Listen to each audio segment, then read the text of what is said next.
So hi hello good evening, welcome back to my YouTube channel. So ಇವತ್ತಿನ vlog ಏನಂದರೆ, ನಾನು ಫ್ಲಿಪ್ಕಾರ್ಟಲ್ಲಿ ಒಂದು ಡೌಟ್ ಮೇಲೆ ಒಂದು ಜ್ಯುವೆಲರಿ ಬುಕ್ ಮಾಡಿದ್ದೆ. ಸೊ ಫಂಕ್ಷನ್ಸ್ ಇದೆಯಲ್ಲ, ಹಾಗಾಗಿ ಅಲ್ಲಿ ನೋಡಿದ್ದೇನೆ ಮೊನ್ನೆ ನನ್ನ ಮಗಳು ತೊಗೊಂಡಿದ್ದೆ ಇದರಲ್ಲಿ ಮಲ್ಲೇಶ್ವರಮಲ್ಲಿ. ಬಟ್ ಅಲ್ಲಿ 900 ರುಪೀಸ್ ಇತ್ತು. ಯಾಕೋ ಕಾಸ್ಟ್ ಜಾಸ್ತಿ ಆಯಿತು ಅನಿಸ್ತು, ಹಾಗಾಗಿ ಬಂದ್ಬಿಟ್ಟೆ. ಫ್ಲಿಪ್ಕಾರ್ಟಲ್ಲಿ ನೋಡಿದ್ದೆ, ತುಂಬಾ ಇಷ್ಟ ಆಗಿತ್ತು. ಸೊ ತರಿಸಿದ್ದೀನಿ, ಆಲ್ರೆಡಿ ಓಪನ್ ಮಾಡಿದ್ದೀನಿ. ನಿಜ ಎಷ್ಟು ಚೆನ್ನಾಗಿ ಬಂದಿದೆ ಅಂದರೆ, ಲಿಂಕ್ ಕೊಡ್ತೀನಿ ನಾನು ಡಿಸ್ಕ್ರಿಪ್ಷನ್ ಬಾಕ್ಸಲ್ಲಿ. ಯಾರಿಗಾರ ಮದುವೆ ಫಂಕ್ಷನ್ಸ್ ಇದ್ದರೆ ತಗೊಳ್ಳಿ. ಹೇಳಬೇಕು ಅಂದರೆ ಒಂಚೂರು ಯಾಮಾರದೆ ಎಲ್ಲರೂ ಆದಷ್ಟು ಆನ್ಲೈನ್ ಶಾಪಿಂಗೇ ಮಾಡಿ, ಓಕೆನಾ? ಬೆಟರು. ಸುಮ್ಮನೆ ಮಕ್ಳನ್ನ ಕರ್ಕೊಂಡು ತಿರುಗಿ ಅದೆಲ್ಲ ತೊಗೊಂಡು ಬಂದಮೇಲೆ ಗೊತ್ತಾಗುತ್ತೆ ಕೆಲವೊಂದು ಪ್ರಾಡಕ್ಟ್ಗಳು ಚೆನ್ನಾಗಿ ಬರಲ್ಲ. ಬಟ್ ನಾನು ಇದನ್ನು ತುಂಬ ದಿವಸದಿಂದ ನೋಡ್ತಾ ಇದ್ದೆ, ಆಸೆ ಪಟ್ಟು ತೊಗೋಬೇಕು ಅಂತ. ಬಟ್ ನಾನು ಸಿಂಗಲ್ ಪೀಸ್ ವೇರ್ ಮಾಡೋದು, ಅಂದರೆ ಅವಳಿಗಾದ್ರೆ ಫುಲ್ ಸೆಟ್, ಅಂದರೆ ಶಾರ್ಟ್ ನೆಕ್ಲೆಸ್ಸು, ಲಾಂಗ್ ನೆಕ್ಲೆಸ್ ಈ ಥರ ಅವಳಿಗೆ ತಂದಿದ್ದೀನಿ. ಬಟ್ ನಂಗೆ ಸಿಂಗಲ್ ಸೆಟ್ ಇಷ್ಟ ಆಯಿತು, ಹಾಗಾಗಿ ಸಿಂಗಲ್ ಸೆಟ್ ಬುಕ್ ಮಾಡಿದ್ದೀನಿ. ಬಾಕ್ಸಲ್ಲಿ ಬಂದಿದೆ. ಸೊ ನೋಡೋಣ ಹೇಗಿದೆ ಅಂತ ನೋಡೋಣ. ಅದು ನಾನು ನೋಡಿದ್ದೀನಿ, ನಿಮಗೆ ತೋರಿಸ್ತೀನಿ. ಓಕೆ, 600 ಎಷ್ಟೋ ಇರಬೇಕು ಅಷ್ಟೇ. ಇದು ನೋಡಿ, ಈ ಥರ ಪ್ಯಾಕಿಂಗ್ ಮಾಡಿ ಕೊಟ್ಟಿದ್ದಾರೆ. ತೋರಿಸ್ತೀನಿ ಬನ್ನಿ, ಇಲ್ಲಿ ತೋರಿಸೋಣ. ನಿಜ ತುಂಬಾ ಚೆನ್ನಾಗಿ ಬಂದಿದೆ. ನಾನು ಆ್ಯಕ್ಚುಲಿ ಅಲ್ಲಿ ಮಲ್ಲೇಶ್ವರಮಲ್ಲಿ ನೋಡಿದ್ನಲ್ಲ, ಅಲ್ಲಿ ಇಷ್ಟೊಂದು ಚೆನ್ನಾಗಿರಲಿಲ್ಲ ಅದು ಪ್ರಾಡಕ್ಟ್. ಅದು ಇದ್ದಿದೆ ಒಂದು, ಬಟ್ ಇದು ತುಂಬಾ ಚೆನ್ನಾಗಿದೆ. ಒಂದು ಸ್ವಲ್ಪ ಸುತ್ಕೊಂಡಿದೆ, ಈ ರೀತಿ ತೆಗಿತಿ. ಸೊ ನೋಡಿ ಎಷ್ಟು ಚೆನ್ನಾಗಿದೆ ನೆಕ್ ಪೀಸ್ ಅಂದರೆ, ನಿಜ ಸೂಪರ್ ಆಗಿದೆ. ಸಾಕಿದೆ ಒಂದು ಪೀಸ್ ಹಾಕೊಂಡ್ರೆ. ನಾನು ತುಂಬಾ ಇಷ್ಟಪಟ್ಟು ತಗೊಂಡಿದ್ದು, ಇದನ್ನೇ ತಗೋಬೇಕು ಅಂತ. ಯಾಕಂದರೆ ಫಿನಿಶಿಂಗ್ ಅಷ್ಟೇ ಚೆನ್ನಾಗಿದೆ. ಇದು ನಿಮಗೆ ಇರು ರೆಂಟೆಡ್ ಜ್ಯುವೆಲರಿ ನಿಮಗೆ ಹೇಗೆ ಬರುತ್ತೆ ಅದೇ ಥರ ಇದೆ. ಆ್ಯಕ್ಚುಲಿ ಇದು ಫೋನ್ಗಿಂತ ನಾವು ರಿಯಲಾಗಿ ನೋಡೋಕ್ಕೆ ತುಂಬ ಚೆನ್ನಾಗಿದೆ. ಲುಕ್ಕಿಂಗ್ ವೈಸ್ ಇದು ಸಕ್ಕದಾಗಿದೆ ಮಾತ್ರ. ನನಗಂತೂ ತುಂಬಾ ಇಷ್ಟ ಆಯಿತು. ಇದಕ್ಕೆ ಜುಮ್ಕಾನು ಕೊಟ್ಟಿದ್ದಾರೆ ನೋಡಿ, ಎಷ್ಟು ಚೆನ್ನಾಗಿದೆ ಗೊತ್ತಾ ಫಿನಿಶಿಂಗು. ಇಲ್ಲೆಲ್ಲ ಬಂದು ಈ ಥರ ಮೋಪ್ ಕೊಟ್ಟಿದ್ದಾರೆ, ಮತ್ತು ಇಲ್ಲೂ ಸ್ಟೋನ್ಸ್ ಇದೆ, ಮತ್ತು ಇಲ್ಲಿ ಫುಲ್ಲು ಲಕ್ಷ್ಮಿದು ಪೆಂಡೆಂಟ್ ಡಿಸೈನ್ ಇದೆ, ಮತ್ತು ಇಲ್ಲೂ ಎಲ್ಲ ಲಕ್ಷ್ಮಿನೂ ಕೊಟ್ಟಿದ್ದಾರೆ. ಸೂಪರ್ ಆಗಿದೆ ಮಾತ್ರ, ಸಖತ್ತಾಗಿದೆ ನೋಡಿ. ಫಿನಿಶಿಂಗ್ ಚೆನ್ನಾಗಿದೆ, ಮತ್ತು ಮೆಟಲು ಕೂಡ ತುಂಬಾ ಚೆನ್ನಾಗಿದೆ. ನನಗಿಷ್ಟ ಆಯಿತು, ಸಖತ್ ಇಷ್ಟ ಆಯಿತು. ಈ ಥರ ಜುಮ್ಕಾ ಕೊಟ್ಟಿದ್ದಾರೆ. ಓಕೆ, ಕ್ವಾಲಿಟಿ ಮಾತ್ರ ಸೂಪರ್ ಆಗಿದೆ. ಏನು ಮಾತಾಡ್ತೀವಿ? ಮಾತಾಡೋ. ರೈಲ್ವೆ ಸ್ಟೇಷನ್ಗೆ ಹೋಗಿದ್ವಿ. ಹಾಂ, ನಿನ್ನೆ ರೈಲ್ವೆ ಸ್ಟೇಷನ್ಗೆ ಹೋಗಿದ್ವಾ? ಮೆಚ್ಚುಗೆ. ಸೊ ಟೆರೆಸ್ ಮೇಲೆ ಬಂದ್ಬಿಟ್ಟಿದ್ದೀನಿ ಬಟ್ಟೆ ಒಣಗಾಕೋಣ ಅಂತ. ಯಪ್ಪ, ಅದಕ್ಕೂ ದಾಸವಾಳದ ಗಿಡದಲ್ಲಿ ಮೊಗ್ಗೆಲ್ಲ ಬಿದ್ದೇ ಹೋಗ್ತಾ ಇದೆ, ಫಂಗರ್ಸ್ ಆಗಿಬಿಟ್ಟಿದೆ. ರೋಸ್ ಗಿಡ ಫುಲ್ಲು ಒಣಗೋಗಿತ್ತು, ಇವಾಗ ಮತ್ತೆ ಚಿಗುರ್ತಾ ಇದೆ. ನೋಡೋಣ, ಅದಕ್ಕೆ ನೀಮ್ ಆಯಿಲ್ ಬರುತ್ತಲ್ಲ, ಅದನ್ನ ನೀರಿಗೆ ಸ್ವಲ್ಪ ಸುಮ್ಮನಿರು. ನೀಮ್ ಆಯಿಲ್ನ ನೀರಿಗೆ ಮಿಕ್ಸ್ ಮಾಡಿಬಿಟ್ಟು ಸ್ಪ್ರೇ ಮಾಡಿದ್ರೆ ಹೋಗುತ್ತೆ ಫಂಗರ್ಸ್ ಆ್ಯಕ್ಚುಲಿ. ನೋಡೋಣ, ಅದು ತೊಗೊಬಂದು ಹಾಕೋಣ ಅಂತ ಇದ್ದೀನಿ. ಏನಾಗುತ್ತೆ ನೋಡೋಣ. ಮೊಗ್ಗು ಚೆನ್ನಾಗಿರುತ್ತೆ, ಎಲ್ಲ ಒಡೆದಿರುತ್ತೆ. ಇನ್ನೇನು ಅರಳಬೇಕು ಆ ಸಮಯದಲ್ಲಿ ಬಿದ್ದೋಗ್ಬಿಡುತ್ತೆ. ಅಯ್ಯೋ, ನಾನು 2 ಕ್ಲಿಪ್ ಹಾಕೋದಕ್ಕೆ ಪ್ಯಾಂಟ್ಗೆ. ಅಯ್ಯೋ, ನನ್ನ ಮಗಳು ನೋಡೋದು ಬರೋದು, ಅಯ್ಯೋ ಮೊಗ್ಗು ಬಿದ್ದೋಯ್ತು ಅಂತ ಬಡ್ಕೊಳ್ಳೋದು. ದಿನ ಬೆಳಗ್ಗೆ ಬಂದು ನೀರು ಹಾಕ್ತಾಳೆ ಅಲ್ವಾ ಗಾಯ್ಸ್? ಹಾಂ,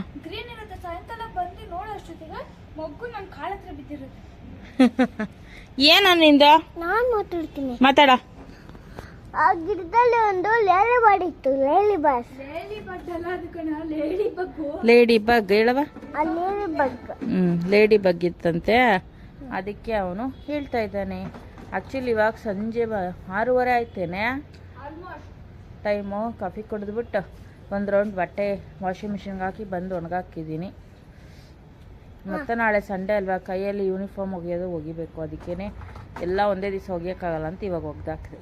ನಾಳೆ ಸ್ವಲ್ಪ ಕೆಲಸ ಫ್ರೀ ಆಗುತ್ತಲ್ಲ, ಅದಕ್ಕೆ.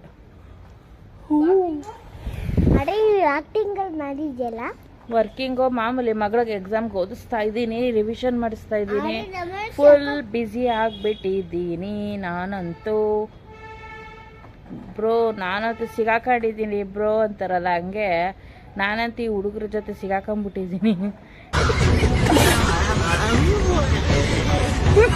ಬಿಡ್ಸ್ಕೊಳಕ್ಕೂ ಆಯ್ತಾ ಇಲ್ಲ, ಓಡೋಕಕ್ಕೂ ಆಯ್ತಾ ಇಲ್ಲ. ಓದಿಸಿ ಬರ್ಸಿ ತಿನ್ನಿಸಿ ಉಣ್ಸೋದೇ ಆಗ್ಬಿಟ್ಟೈತೆ ನನ್ನ ಜೀವನ ಪೂರ್ತಿ. ಅದೇ ಆಗೋಗಿದೆ ಅಲ್ವಮ್ಮ? ಅವನೇನು ಓದ್ತಾನೆ, ಅವ್ನು ಬರೋ ವರ್ಷದಿಂದ ಓದ್ತಾನೆ ಅಂದ್ರು.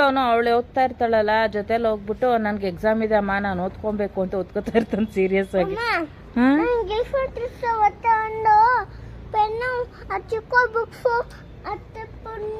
ಅವನಿಗೆ ಯೂನಿಫಾರ್ಮು ಬುಕ್ಸು ಎಲ್ಲ ತರಿಸ್ಕೊಡ್ಬೇಕಂತ ಅವ್ನು ಸ್ಕೂಲ್ಗೆ ಹೋಗ್ತಾರಂತೆ. ಆಯ್ತಮ್ಮ, ಓಕೆ ಆಯ್ತಮ್ಮ. ಅಕ್ಕನ್ನ ಅಕ್ಕ ಬೇಕು. ಬೆಳಗ್ಗೆ ಯಾವ ರೇಂಜಿಗೆ ಆಟ ಹಿಡ್ದಿರ್ತಾನೆ ಅಂದ್ರೆ ಚಿನ್ನ ಸ್ಕೂಲ್ಗೆ ಹೋಗ್ಬೇಡ ಅಂತಿರ್ತಾನೆ ಮನೆಯಿಂದ. ಅಲ್ಲಾದ್ರೆ ಬಾಯಿ ಹೇಳಕ್ಕೂ ಅನ್ನಲ್ಲ, ಹಿಂಗ್ ತಿರುಗ್ತಾನೆ. ನೀನ್ ನನ್ ಜೊತೆ ಮನೇಲಿ ಇರ್ಲಿಲ್ಲ ಅಲ್ವಾ ಹೋಗು ಅಂತಾನೆ. ಆ ಪಾಪಗ್ ಮಾತ್ರ ಬಾಯಿ ಹೇಳ್ಕೊತಿರ್ತೀನಿ. ಪಾಪಗ್ ಮಾತ್ರ ಇವಳು ಬಾಯಿ ಹೇಳ್ಬಿಟ್ಟು ಬರ್ತಾ ಇರ್ತಾಳೆ. ನೋಡಿ ಗಾಯ್ಸ್, ಚಂದ ಮಾಮ ಬಂದಿದೆ. ಚಂದ ಮಾಮ ಅದು ತಪ್ಕೊಂಡ್ಬಿಡು. ಅದು ನಾವು ತಿನ್ನೋಣ. ಏಯ್, ಚಂದ ಮಾಮನ ಯಾರ ತಿಂತಾರೆ? ಪೆದ್ದ ತಿನ್ನಬೇಕು.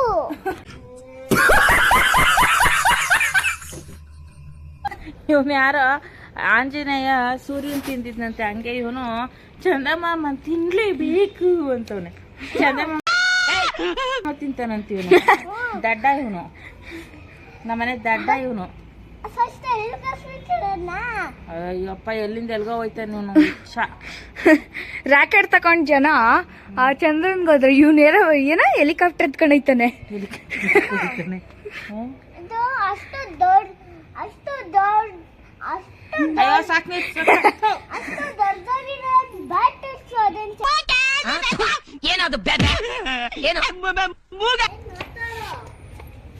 ಈಗ ನೋಡಿ, ಇದು ಪೂರ್ತಿ ಹಿಂಗ್ ಒಣಗೋಗಿತ್ತಾ, ಪುಡಿ ಪುಡಿ ಆಗ್ತೈತೆ. ನೋಡಿ ಇವಾಗ ಚಿಗುರ್ತಾ ಇದೆ. ನನ್ಗೂ ಗೊತ್ತಿಲ್ಲ, ನಮ್ಮ ಫ್ರೆಂಡ್ ಸುಮತಿ ಹಂಗಂದ್ರು. ಹಂಗಂದ್ರೆ ಅಂತ ನನ್ನ ಪ್ರತೀಕ್ಷಾ ಬಂದು ಹೇಳಿದ್ಲು, ಅದು ಒಣಗೋಗಂಗಿರುತ್ತೆ ಅಂದಾಗ ರೋಸ್ ಗಿಡ ಹಿಂಗ್ ಚಿಗುರಿ ಹೂವ ಬಿಡತ್ತಂತೆ. ಇದ್ರದ್ದು ಏನ್ ಪ್ರಾಬ್ಲಮ್ ಗೊತ್ತಾ? ಇಲ್ಲಿ ನೋಡಿ, ಇಲ್ಲಿ ಎಷ್ಟು ಮೊಗ್ಬಿಟ್ಟಿದೆ ಅಂದ್ರೆ, ಇಲ್ಲಿ ನೋಡಿ, ಇಲ್ಲೊಂದು ಇಲ್ಲೊಂದು ದೊಡ್ಡದು ಎಷ್ಟೊಂದು ಬಿಟ್ಟಿದೆ. ಜೊತೆಲಿ ಈ ತರ ವೈಟ್ ವೈಟ್ ಫಂಗರ್ಸ್ ಆಗಿದೆ ನೋಡಿ. ಅದರಿಂದ ಅದೇನಾಗುತ್ತೆ, ಹೂವು ಬಿದ್ದಾಗುತ್ತೆ. ಇಲ್ಲಿ ನೋಡಿ, ಇಲ್ಲಿ ಕಡ್ಡಿ ಇದೆಯಲ್ಲ, ಇಲ್ಲೆಲ್ಲ ಹೂವು ಅರಳಬೇಕಿತ್ತು. ಅದು 2 ಮೊಗ್ಗು ಇಷ್ಟಿಷ್ಟು ದಪ್ಪ ಆಗಿ ಬಿದ್ದೋಯ್ತು. ಸಿಕ್ಕಾಬಟ್ಟೆ ನಾಳೆ ಅದು ಹೂವು ಆಗಿ ಅರಳಿ ಒಂದ್ ಕಲರ್ ಬರ್ಬೇಕು. ಸಕ್ಕತ್ ಬೇಜಾರಾಗೋಯ್ತು. ಎಷ್ಟು ಚೆನ್ನಾಗಿತ್ತು ಗೊತ್ತಾ? ಇಷ್ಟು ದಪ್ಪ ಇದೆ ಮೊಗ್ಗು. ಅರಳುತ್ತೆ, ನಾಳೆ ಪೂಜೆ ಮಾಡ್ಬಿಡೋಣ ಅಂತ 2 ಸತಿ ವೆಯ್ಟ್ ಮಾಡಿದ್ದೀನಿ. ಅಷ್ಟು ದಪ್ಪ ಆಗಿದ್ ಮೊಗ್ಗೆ ಬಿದ್ದೋಗ್ಬಿಟ್ಟಿದೆ. ತುಂಬಾ ಬೇಜಾರಾಯ್ತು. ಇವಾಗ ನನಗೆ ಲಾಸ್ಟ್ ಸ್ಟಾಪ್ ಇರೋದು ಇದು ಅಂದ್ರ ಮೇಲೆ, ಇಲ್ಲ ಅಂದ್ರೆ ಇದು, ಇಲ್ಲಾಂದ್ರೆ ಅದು ಇಲ್ಲ. ಆಲ್ಮೋಸ್ಟ್ ಬೇಸಿಗೆನಲ್ಲೇ ದಾಸವಾಳ ಚೆನ್ನಾಗಿ ಬಿಡೋದು. ಬಟ್ ಅದೇ ಇದು ಫಂಗರ್ಸ್ ಆಗಿದೆ, ಏನಾರ ಹಾಕ್ಬೇಕು. ನೋಡೋಣ, ಏನಾರ ಮಾಡೋಣ. ಏನಾರು ಮಾಡಿದ್ರೆ ಅವಾಗ ಮೊಗ್ಗು ಬೀಳೋದು ಕಡಿಮೆ ಆಗ್ಬೋದು. ಬಟ್ ಚೆನ್ನಾಗಿದೆ. ಇದು ಅಷ್ಟೇ, ರೋಸ್ ಗಿಡನೂ ಅಷ್ಟೇ ಒಣಗೋಗ್ತಿತ್ತು. ಇವಾಗ ಚೆನ್ನಾಗಿ ಚಿಗುರ್ತಾ ಇದೆ. ರೋಸ್ ಗಿಡದೇನು ಪ್ರಾಬ್ಲಮ್ ಇಲ್ಲ, ಅದು ರೋಸ್ ಬಿಡುತ್ತೆ. ದಾಸವಾಳನೇ ಜಾಸ್ತಿ ಪ್ರಾಬ್ಲಮ್ ಆಗ್ತಿದೆ. ಅದು ಮೊಗ್ಗು ಬಿದ್ದೋಗುತ್ತೆ, ಇಲ್ಲ ಫಂಗರ್ಸ್ ಆಗಿಬಿಡುತ್ತೆ. ಏನಾರ ಒಂದು ಪ್ರಾಬ್ಲಮ್. ಅದರಲ್ಲೂ ಈ ಕಪ್ಪಿರುವೆ ಬಂದ್ಬಿಟ್ರತ್ತು ಫಂಗರ್ಸ್ ಆದ್ಮೇಲೆ, ಅದೇ ಕೂತಿರೋದು ಅದ್ರ ಮೇಲೆ. ಅದಿನ್ನ ಕಷ್ಟ. ಇಂದು ಬಿದ್ದೋಗ್ಬಿಟ್ಟಿನಿ ಕಾಂಪೌಂಡ್ ಇಂದ. ಇಲ್ಲಿ ನೋಡಿ ಗಾಯ್ಸ್, ಇಲ್ಲಿ ಕೂತ್ಕೋತಾವಳೆ. ಅದಕ್ಕೆ ಹಿಂದೆ ಬಿದ್ದೋಗ್ಬಿಟ್ರೆ ಕಷ್ಟ. ನೀವು ಬಿದ್ದೋಗ್ಬಿಟ್ಟಿ ಅಂದೆ. ಏನು ಮಾಡೋಣ ನಮ್ಮ ದಾಸವಾಳಕ್ಕೆ?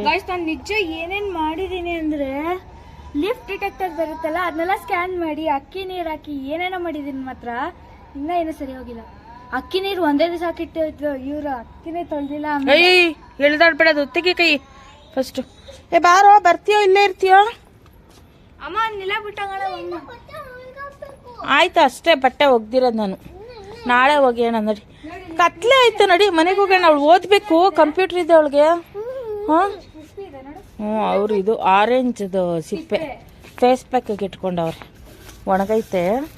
ಪೌಡರ್ ಮಾಡಿ ಕಡಲೆ ಇಟ್ಟಿರುತ್ತೆ, ಅಪ್ಲೈ ಮಾಡೋದು. ನಮ್ಮ ಮನೇಲಿ ಇತ್ತು ಆರೆಂಜ್ ಸಿಪ್ಪೆ. ಬಿಸಾಕಿದ್ವಿ. ಚೆನ್ನಾಗಿ ತಿಂದ್ರು, ಎಸದ್ರು. ಆರೆಂಜ್ ಇಲ್ಲ ನಮ್ಮ ಮನೇಲಿ.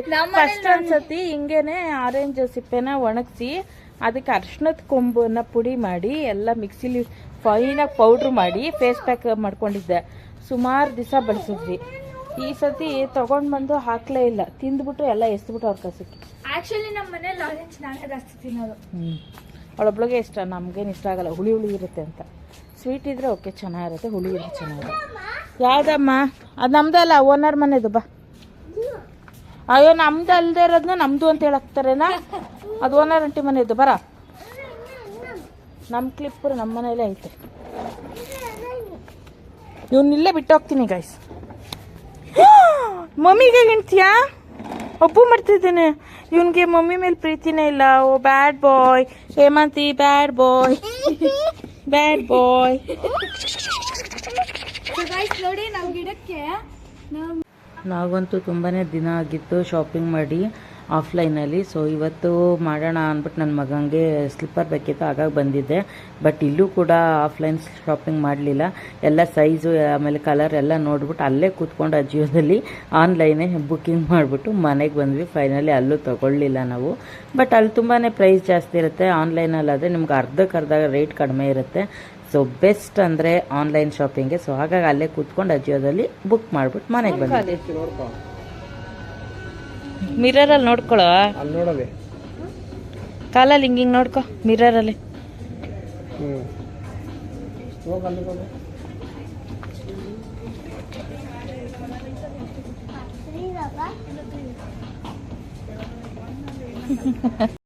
ಸೊ ಫ್ರೆಂಡ್ಸ್, ಅಂಗಡಿಗೆ ಹೋಗಿ ಬಂದೆ. ಅಲ್ಲಿ ಸ್ಲಿಪ್ಪರ್ ನೋಡಿದೆ, ಬಟ್ ಅವನಿಗೆ ಅಲ್ಲೇ ಕುತ್ಕೊಂಡು ಅಜಿಯೋದಲ್ಲೇ ಆರ್ಡರ್ ಮಾಡಿದೆ. ಯಾಕಂದ್ರೆ ಅಲ್ಲಿ ತಗೊಂಡ್ರೆ ನಾವು 800 ರುಪೀಸ್ ಆಗುತ್ತೆ, ಆನ್ಲೈನಲ್ಲಿ ಬುಕ್ ಮಾಡಿದ್ರೆ 320 ರೂಪಾಯಿ ಆಗುತ್ತೆ. ಹಾಗಾಗಿ ಆನ್ಲೈನಲ್ಲೇ ಬುಕ್ ಮಾಡಿಬಿಟ್ಟು ಅಲ್ಲೇ ಕುತ್ಕೊಂಡು ಕೋಡ್ ನೋಡ್ಕೊಂಡು ಬುಕ್ ಮಾಡಿಬಿಟ್ಟು, ಅಂದರೆ ಮೆಷರ್ಮೆಂಟ್ ಗೊತ್ತಾಗಬೇಕಲ್ವ ಒಂದು, ಹಾಗಾಗಿ ಬುಕ್ ಮಾಡ್ಬಿಟ್ಟು ಬಂದ್ವಿ. ಅಲ್ಲಿ ತಗೊಳ್ಳಿಲ್ಲ. ಸೊ ಹಾಗೆ ಬರ್ತಾ ದಾಸವಾಳದ ಗಿಡ ಇದಾಗ್ತಾ ಇತ್ತಲ್ಲ, ಅದಕ್ಕೆ ಒಂದು ಸ್ಪ್ರೇ ತೊಗೊಂಡ್ಬಂದೆ.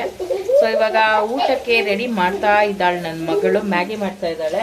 ವೆಜಿಟೇಬಲ್ ಎಲ್ಲ ಹಾಕಿ ಮಾಡಮ್ಮ, ತುಂಬಾ ದಿನ ಆಯ್ತು ತಿಂದು ಅಂತ ಹೇಳಿದೆ. ಸೊ ಹಾಗಾಗಿ ಮಾಡ್ತಾ ಇದ್ದಾಳೆ. ಮೆಣಸಿನ್ಕಾಯಿ, ಈರುಳ್ಳಿ ಹಾಕಿದೀನಿ, ಒಗ್ಗರಣೆ ಹಾಕ್ಬೇಕು. ಅದೇ ಊಟ ಏನಲ್ಲ, ಬಸ್ಸಾರು ಮತ್ತೆ ಪಲ್ಯ ಎಲ್ಲ ಮಾಡಿದ್ದೀನಿ.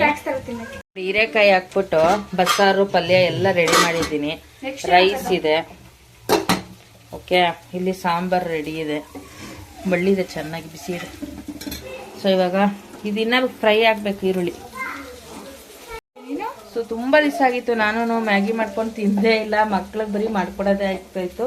ನಂಗೆ ಪ್ಲೈನ್ ಇಷ್ಟ ಆಗಲ್ಲ, ವೆಜಿಟೇಬಲ್ಸ್ ಎಲ್ಲ ಹಾಕಿ ನೀಟಾಗಿ ಮಾಡ್ಬೇಕು. ಸೊ ಹಾಗಾಗಿ ಇವಾಗ ಇಲ್ಲಿ ಹುರುಳಿಕಾಯಿ ಮತ್ತೆ ಕ್ಯಾಪ್ಸಿಕಮ್ ಎಲ್ಲ ರೆಡಿ ಇದೆ, ಕ್ಯಾರೆಟ್ ರೆಡಿ ಇದೆ, ಎಲ್ಲಾನು ಹಾಕಿ ಮಾಡಿ ತಿನ್ನುವ. ಅದು ತಿಂದ ಮೇಲೆ ಏನ್ ಊಟ ಸೇರುತ್ತೆ ಇಲ್ವೋ ಗೊತ್ತಿಲ್ಲ. ಅಲ್ಲಿ ಬಾಳೆಹಣ್ಣಿದೆ, ತಿಂದ್ಬಿಟ್ಟು ಮಲ್ಕೊಂಡ್ಬಿಡೋದು. ನಮ್ಮ ಮನೆಯವರು ಮಾತ್ರ ಬಸ್ಸಾರು ಪಲ್ಯ ಅನ್ನ. ನಾನ್ ಪ್ಲೈನ್ ಆಗಿ ತಿನ್ನಕ್ಕೂ ಇಷ್ಟಪಡಲ್ಲ. ಬರೀ 1 ಪ್ಯಾಕೆಟ್ ಮಸಾಲ ಹಾಕಿದ್ರೆ 2 ಪ್ಯಾಕೆಟ್ ಮ್ಯಾಗಿ ಮಸಾಲ ಹಾಕಿ 2 ಪ್ಯಾಕೆಟ್ ಚಿಲ್ಲಿ ಫ್ಲೇಕ್ಸ್ ಹಾಕ್ಬೇಕು, ಅವಾಗ ತಿನ್ನೋದು ನಾನು. ಫುಲ್ ಹೈ ಸ್ಪೈಸಿನಲ್ಲಿ ತಿನ್ನೋದು ನಾನು. ಓಕೆ, ಈ ವ್ಲಾಗ್ ಇಷ್ಟ ಆಗಿದೆ ನಿಮಗೆ, ಲೈಕ್ ಮಾಡಿ, ಶೇರ್ ಮಾಡಿ, ಸಬ್ಸ್ಕ್ರೈಬ್ ಮಾಡ್ಕೊಳ್ಳಿ. ಹಾಗೆ ಫಾಲೋ ಮಾಡೋದು ಮರಿಬೇಡಿ. ಸಿಗೋಣ ಮುಂದಿನ ಬ್ಲಾಗ್ ಅಲ್ಲಿ. ಬಾಯ್ ಬಾಯ್.